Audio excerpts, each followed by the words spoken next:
यार मैंने ना तुम जैसा इंसान आज तक नहीं देखा। जितनी मजबूती से तुमने अपनी लड़ाई लड़ी है ना, कोई और होता तो शायद टूट जाता। सब कहते हैं तुम्हारे चेहरे पर हमेशा मुस्कुराहट बनी रहती है,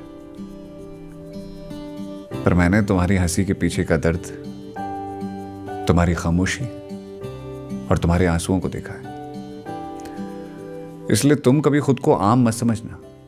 याद रखना, तुम हमेशा खास हो।